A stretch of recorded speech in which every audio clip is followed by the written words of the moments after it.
Hello everyone! Are you curious about how high the handlebar should be on a bike? Let's explore!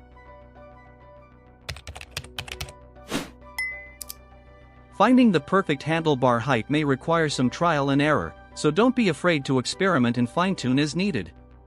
Small adjustments can make a significant difference in your comfort and performance on the bike. Remember that the right handlebar height is a balance between comfort, aerodynamics, and performance. While a lower handlebar position may offer improved aerodynamics and efficiency, it can also put more strain on your back and neck, especially during longer rides.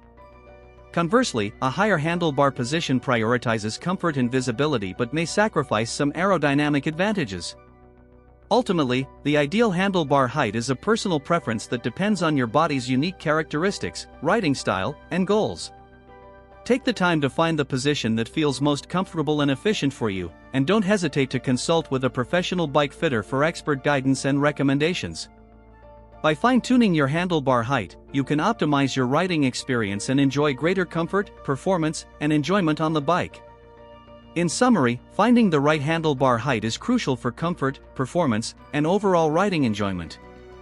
Experiment with different positions to strike the perfect balance between aerodynamics and comfort, and don't hesitate to seek professional guidance for expert advice.